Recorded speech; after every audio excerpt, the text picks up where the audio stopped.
Okay, it's time for another episode of I Have No Self-Control, and so I am unboxing another camera that I bought on eBay.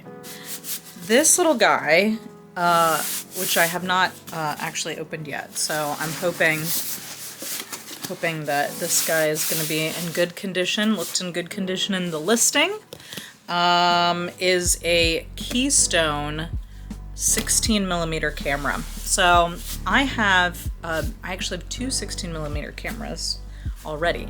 I have a Bell & Howell 70DR, and I also have a Kodak Cine Royal, and both of those I think serve very different but important purposes in my life.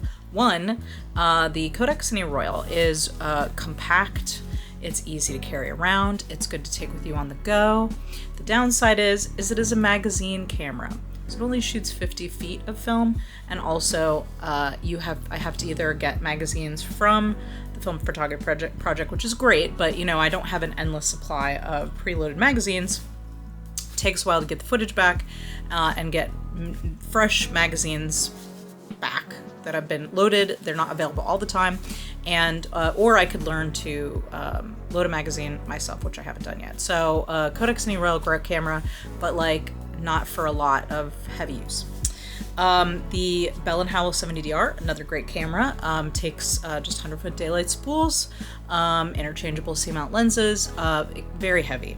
So it's a heavy guy, and not super easy to take on the go. At least for me, much more of a tripod camera, not really a handheld situation. So what I was looking for was something that, you know, maybe is a little bit in between, you know, like takes daylight spools, maybe isn't quite so heavy, you know, maybe good if I want to take with me on the go to do a little handheld. So enter the Keystone, which I heard about. There's been several YouTubers that have done reviews on this camera, most notably the Film Photography Project, which is where I initially heard about the Keystone. So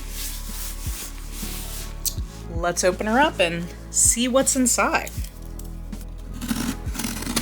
So the nice thing about this camera, in addition to, I hope, being durable and, you know, the fact that it takes 100-foot daylight spools, and I hope that it'll be a little bit easier to travel with, is that it also takes C-mount lenses. So any lenses that I have for my Bell & Howell 70DR will also work on the Keystone. So that is good. All right, here we go. We've broken through the first layer. Here we go. Okay. She is wrapped up in bubble wrap. These folks on eBay, they don't play around with the bubble wrap, and I appreciate it. Woo. It's a bit heavy. Definitely got some heft to it. Already, I knew that it was going to come with a C-mount lens, so it's already, I think it actually has two attached to it already. So we'll see how those compare to some of the ones I already have. Ooh, here comes the big reveal. All right, okay, I can already tell that while it is certainly a bit heavier than the magazine camera, which is to be expected, and it does have like kind of a big lens on it, so I think this is maybe a 3-inch lens. It is, I feel like it is something I could handhold, and I do have like a hand grip that I can screw into the bottom, and that might help. But yeah, I definitely can see myself. Let's see, I guess you'd have to look through here. I guess let me get her out of the plastic. Oh, like a little gel thing in there, so it doesn't get damp. Okay, here we go. So this is of course the Criterion Deluxe. So Keystone A12 Criterion Deluxe, and this one does have a little bit of a lens turret on here. So we got two, you can put two lenses on there. We have Mullen Sack Keystone, so this is a 1-inch. So there we go. It's in pretty good shape. Definitely needs to be cleaned a bit. It's a non-reflex camera. So you gotta look through the bottom. There's a little, so you get, see there's a little viewfinder there. So you can get an approximation of what the lens looks like.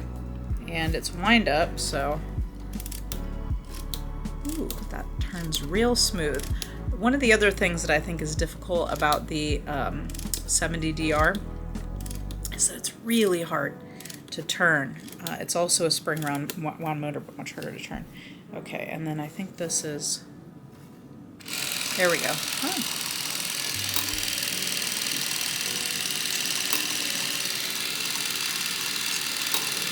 Definitely some clunking going on in there, so we're gonna have to find out what that's all about. And here we are on the inside.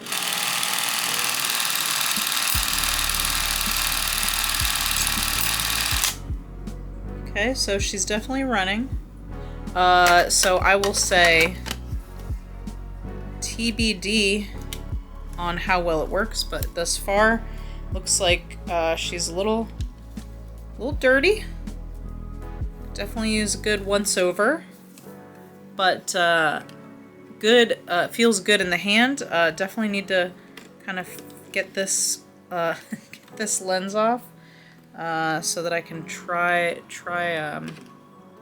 switching out some of the lenses. But I think we've got another working camera.